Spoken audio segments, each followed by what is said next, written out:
What bro, this is very wrong bro. சீமானை சீண்டும் விஜய், சீமான் தம்பிகளை சீண்டும் DMK.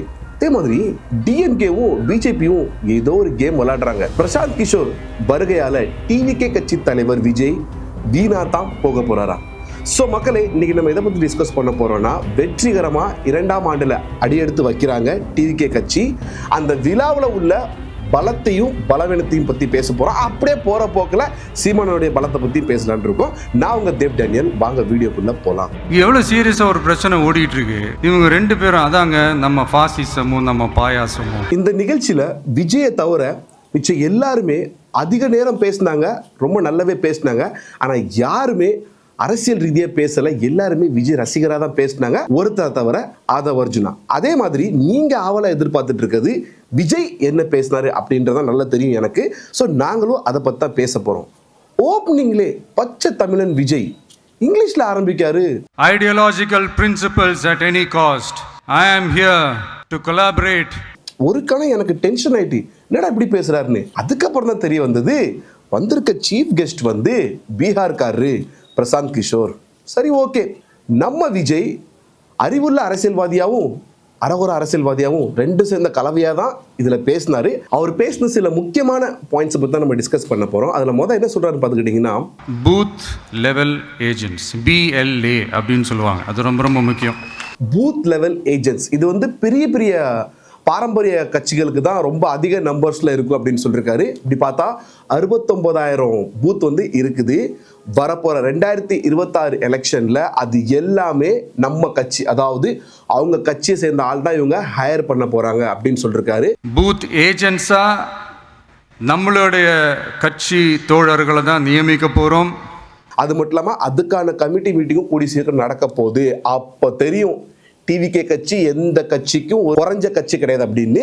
இது அவருடைய தன்னம்பிக்கையை நல்ல வெளிப்படுத்துதுங்க. அடுத்ததான் ட்விஸ்ட் வச்சாரு பாருங்க. இவங்க 2 பேரும் அதாங்க நம்ம பாசிசமும் நம்ம பாயாசமும். பிஜேபியும் டிஎம்கேவும் ஃபைட்டிங் பண்ற மாதிரி ஆக்டிங் பண்றாங்க அப்படின்னு. அது 100க்கு 100 உண்மைதான். நடக்கிறதெல்லாம் பார்த்தா அப்படிதான் தோணுது. மக்கள்ல இருந்து யார் வேணா அரசியலுக்கு வரலாம், இதைத்தான் ஜனநாயகம் சொல்லுது.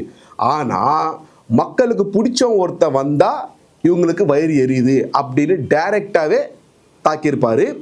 ஆனா மக்களுக்கு ரொம்ப ரொம்ப பிடிச்சு போன ஒருத்தன் அரசியலுக்கு வரான்னா, ஆனா இவங்க காலங்காலமா மன்னராட்சி பண்றவங்க பார்த்து விஜய் சார் உங்க வயிற்று பொழப்புக்கு வழி இல்லாம பண்ணிட போறாங்க. வர்றவன் போறவன்லாம் கட்சி ஆரம்பிக்கிறான்னு சொல்லி இப்போ நம்ம ஆட்சியில் இருக்கிறவங்க நமக்கு எதிராக பேசுறாங்க இல்லையா. வரவன் போறவன்லாம் அரசியல் கட்சி ஆரம்பிக்கும் அப்படின்னு ரொம்ப எங்களை கேவலப்படுத்துறாங்கன்னு வருத்தமாகவும் கோபமாகவும் பேசியிருப்பாரு.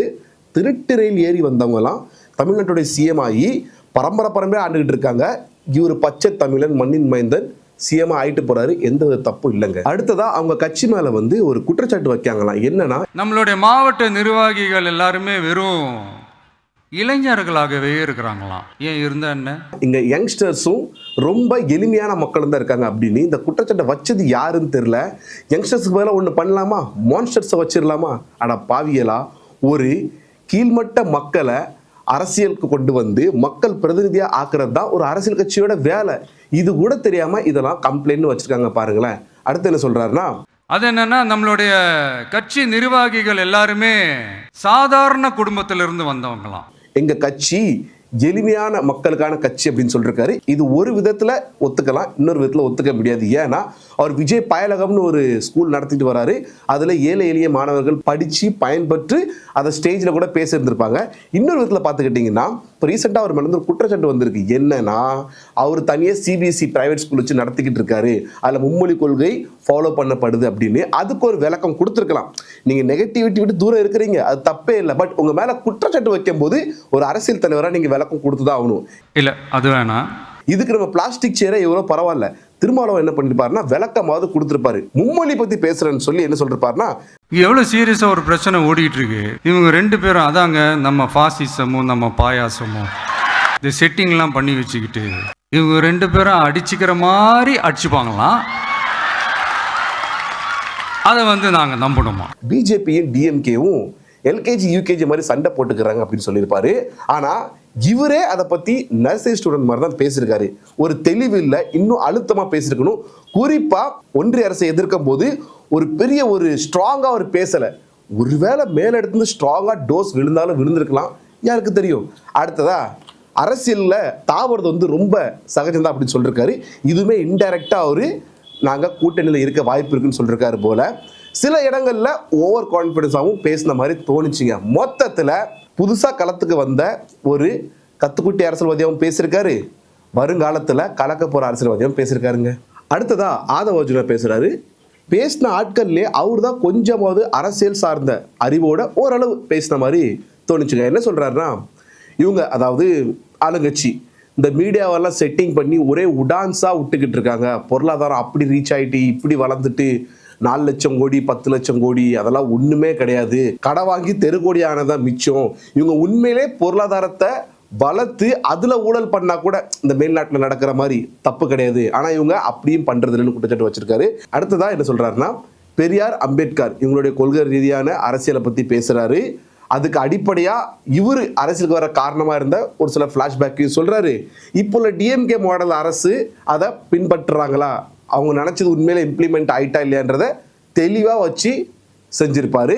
லாஸ்ட்டாக ஒரு தன்னம்பிக்கை விட்டு வகையில் என்ன பேசியிருப்பாருன்னா, அட்லீஸ்ட் வரப்போகிற தேர்தலில் நாங்கள் ஜெயிக்கலைனாலும் எதிர்கட்சி சீட்லையாவது உட்காருவோம், இதுதான் ஆக்சுவல் நம்பிக்கை. சூப்பராக பேசியிருப்பாரு. மொத்தத்தில் அவர் ஒரு அரசியல்வாதியாகவும் பேசினாரு.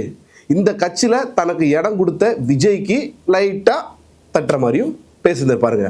அடுத்த பார்த்துக்கிட்டிங்கன்னா ராஜ்மோகன் அவர் தான் இந்த நிகழ்ச்சியை தொகுத்து வழங்கிட்டே இருந்தார். அவர் பேசுனதில் ஒன்று வந்து ரொம்ப சிரிக்கும்படியாக இருந்தது. நம்ம சொடலையை ஸ்டேட்டாகவே அடிச்சிருப்பாரு. என்ன சொல்லிருப்பாருன்னா, எங்கள் தலைவருடைய ட்ரெஸ் கோடை கூட காப்பி பண்ணி சொந்த மூளை இல்லாமல் வீடியோ பண்ணி போடுறீங்களே, இது உங்களுக்கே கேவலம் இல்லைன்னு ரொம்பவே கேவலப்படுத்திருப்பாரு. குதூகலமாக ரசிக்கும்படி இருந்துச்சுங்க. கடைசியா விழாவின் நாயகன் பிரசாந்த் கிஷோர் என்ன பேசுறாருன்னா, விஜய் வந்து நான் வெறும் அரசியல் தலைவராக பார்க்கல, தமிழ்நாட்டோட எதிர்காலமே அவர் தான், ஹோப்பே அவர் தான் பேசியிருப்பாரு. கரெக்டு தான். வாங்கின 100 சீக்கி அவர்கிட்ட வேற என்ன எதிர்பார்க்க முடியும். நான் சில பல ஐடியாலஜிலாம் கொடுத்துருக்கேன், சில ப்ராசஸ் நோட்லாம் கொடுத்துருக்கேன். அது விஜய் இம்ப்ளிமெண்ட் பண்ணிட்டாருன்னா 26 எலெக்ஷனில் அவர் தான் ஜெயிப்பார் அப்படின்னு சொல்லியிருக்காரு. இதுவுமே அவர் இருக்கிற அந்த ஆலோசகர் பதவிக்கு யாருமே அப்படி தான் பேசுவாங்க. ஆனால் அந்த மாதிரிலாம் ஆக முடியாதுங்க. இந்த நிகழ்ச்சியில் பேசப்பட்ட விஷயங்கள் அது சரியா தப்பா அதை நம்ம இது வரைக்கும் பார்த்துட்டோம். இந்த நிகழ்ச்சியை மையமாக கொண்டு பல எதிர்கட்சிகள் சோசியல் மீடியா தரப்புல இருந்து எல்லாருமே ஜென்ரலாக ஒரு பெரிய 2 குற்றச்சாட்டை வச்சிருக்காங்க. அது மீம்ஸாகவும் ட்ரோல் செய்யப்பட்டுக்கிட்டு இருக்கு. என்னன்னா, தமிழ் ஹிந்திக்கு எதிராக பேசுறாரு, தமிழன் பச்சை தமிழன் சொல்லிட்டு எதுக்கு பீகார்ல இருந்து ஒரு ஹிந்திக்காரனை கூப்பிட்டு வரணும் ஆலோசகரா அப்படின்னு. நான் என்ன சொல்றேன், சிம்பிள். 50-60 வருஷமா ஆண்டுகிட்டு இருக்க ஒரு திராவிட கட்சி 2021 எலெக்ஷன்ல அந்த கட்சிக்கு அவர் தான் ஆலோசகராக இருந்தார். அப்போ விஜய் புதுசாக கட்சி ஆரம்பிச்சிருக்காரு, அவர் ஆலோசகராக அவரை நியமிக்கிறதுல என்ன தப்புங்க? அது அவர் தொழில். அதையும் நீங்கள் மொழி ரீதியாக கொண்டு வந்து பிரச்சனையை உண்டாக்குறீங்க. ஒன்று பண்ணியிருக்கலாம், விஜய் கட்டமாக சொந்த டெபாசிட் எவ்வளோன்னு காமிச்சிட்டு அதில் அப்படி அவர் ஜெயிக்க முடியலன்னா அவருடைய ஆலோசனையை கேட்டிருக்கலாம். என்ன இது கொஞ்சம் ஓவர் ஹைப்பா தெரிஞ்சதை தவிர இது தப்புன்னு யாரும் குற்றம் சொல்ல முடியாதுங்க. அடுத்ததா ஒரு பேனர்ல கெட் அவுட் மொழின்ற ஸ்லோகன் வச்சு அதில் எல்லாருமே கையெழுத்து போட்டாங்க. விஜய் தான் அந்த கையெழுத்து ஆரம்பிச்சு வச்சாருங்க. அதில் பிரசாந்த் கிஷோர் கையெழுத்து போட மறுத்துட்டாரு. இதையுமே ட்ரோல் பண்ணி சோஷியல் மீடியாவில் ரொம்ப கேவலப்படுத்திக்கிட்டு இருக்காங்க. நான் என்ன சொல்கிறேன்னா, இப்போ நான் வந்து தமிழ்நாட்டிலேருந்து படிச்சுட்டு போன ஒரு பிஎஸ்சி மேக்ஸ் ஸ்டூடெண்ட்டுங்க. நான் ஒரு மேக்ஸ் டீச்சராக வேலை பார்க்குறேன். ஒரு மராட்டிய மாநிலத்தில் ஸ்கூலில் நான் வேலை பார்க்குறேன்னு வச்சுக்கோங்களேன். அங்கங்கே உள்ள மராட்டி பசங்களுக்கு நான் மேக்ஸ் சொல்லி கொடுக்கேன். பட் அந்த ஸ்கூலில் மும்மொழி கொள்கை வேண்டாம், தமிழ் யாரும் படிக்கக்கூடாது, சில தமிழ் தலைவர்களை கேவலப்படுத்துகிற மாதிரி ஒரு பேனரை வச்சு நான் அந்த ஸ்கூலில் வேலை பார்க்குற ஒரு ஸ்டாஃப்ன்றதுக்காக என்ன கையெழுத்து போட சொன்னாங்கன்னா, என்னதான் இருந்தாலும் என் தொழில்னு சொல்லி நான் கையெழுத்து போடுவேனா, இல்லை என் மொழிக்கும் என் தலைவர்களுக்கும் நான் உண்மையாக இருப்பேனா? அதே மாதிரி தான் பிரசாந்த் கிஷோரும் அங்கே இருந்தார். எந்த விதத்துலையும் அது தப்பு கிடையாதுங்க. சில விஜய் நிர்வாகிகள் கொஞ்சம் ஓவர் கான்ஃபிடென்ஸாக பேசின மாதிரி இருந்துச்சு. நாங்கள் தான் அடுத்த சிஎம்ட ரேஞ்சுக்கு இல்லைங்க. Vijayakanth is the great example. கொஞ்சம் வால்யூமை கம்மி பண்ணிக்கோங்க, இல்லை 2026 ஸ்பீக்கரை கிழிச்சு விட்டுருவாங்க, பார்த்துக்கோங்க. விஜய் பேசுனது எப்படி இருந்ததுன்னா, சில பேர் சொல்லி கொடுத்து பேசின மாதிரி இருந்துச்சு. ஆதவ அர்ஜுனா மற்றவங்க பேசினது தான் சொந்தமாக பேசின மாதிரி இருந்தது. விஜய் அரசியல் சார்ந்த அறிவை இன்னும் கொஞ்சம் வளர்த்துக்கணும். மக்களே, நம்ம எந்த கான்க்ளூஷனுக்கு வந்துட்டோம். சில பேருக்கு இந்த நிகழ்ச்சி வந்து ஒரு ஆடியோ லான்ச் மாதிரி தான் தென்பட்டிருக்கு. சில பேருக்கு ஒரு அறகுறை அரசியல் நிகழ்ச்சி மாதிரி தான் தென்பட்டிருக்கு. பல பேர் வைக்கிற குற்றச்சாட்டு என்னன்னு பார்த்துக்கிட்டிங்கன்னா, இந்த பிரசாந்த் கிஷோரை கொண்டு வந்தது தேவையில்லாத விஷயம் அப்படின்னு சொல்கிறாங்க. எங்களுடைய கன்க்ளூஷன் என்ன தெரியுமா, ஒரு அரசியல் கற்றுக்கிட்டு இருக்கிற அரசியல்வாதியா விஜய் எடுத்த இந்த முடிவு, அதாவது பிரசாந்த் கிஷோரை இன்வால்வ் பண்ணது ஓகே தான். எங்க வீடியோ பார்த்ததுக்கு அப்புறம் உங்களுடைய கருத்து என்ன? அது தப்பா கரெக்டா? மறக்காம கமெண்ட் பாக்ஸ்ல மென்ஷன் பண்ணுங்க. சேனலை சப்ஸ்கிரைப் பண்ணிருங்க, ஃபாலோ பண்ணிருங்க.